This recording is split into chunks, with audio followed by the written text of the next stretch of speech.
Friends, ఈ చిన్న అమ్మాయి తన పిచ్చి అమ్మతో కలిసి గుడి ప్రాంగణంలో జీవిస్తూ ఉంటుంది. అండ్ వీళ్ళ మీద స్వయం దేవీమాత ఆశీర్వాదం ఉంటుంది. ఇంకా చిన్నగా 10 సంవత్సరాలు గడిచిపోతుంది. ఇంకా ఈ అమ్మాయి పెద్దగా అవుతుంది. ఇంకా ఈ అమ్మాయి గుడి బయట కొబ్బరికాయలు, పూలు, పూజకి కావాల్సిన సామాగ్రి అమ్ముతూ ఉంటుంది.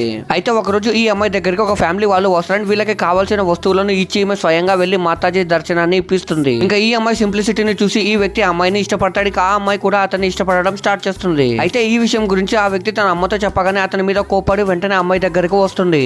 అండ్ అక్కడ ఈమె అమ్మాయితో నువ్వు నా కొడుకుని మర్చిపో, ఎందుకంటే చిన్నప్పుడు నా కొడుకు జాతకాన్ని నేను పూజారికి చూపించినప్పుడు పూజారి చెప్పాడు పెళ్లి జరిగితే నీ కొడుకు చనిపోతాడు అని చెప్పాడు. ఇదే భయంతో మేము కొన్ని నెలలుగా భయపడుతూ బ్రతుకుతున్నాము. నా కొడుకు వల్ల నీకు ఎలాంటి నష్టం జరగకూడదు అంటుంది. అండ్ ఆమెకి దండం పెట్టి అక్కడి నుండి వెళ్లిపోతుంది. ఇంకా ఈ విషయం గుడి పూజారులకు తెలియగానే ఈ అమ్మాయి ఎవరినో ప్రేమిస్తుంది, తప్పు చేసిందని ఈమెను గుడిలో నుండి బయటకు పంపించేస్తారు. కానీ అప్పుడు ఏం జరిగిందో చూసే ముందు మీకు డబ్బుల కంటే మీ అమ్మ ప్రేమ గొప్పదని భావిస్తే వీడియోని లైక్ చేసి ఛానల్ ని సబ్స్క్రైబ్ చేసుకొని కమెంట్ లో లవ్ యూ మా అని టైప్ చేయండి. చివరికి ఈ అమ్మాయి అక్కడ నుండి వెళ్లిపోతున్నాడు. ఇదంతా పై నుండి దేవీమాత చూస్తూ ఉంటుంది.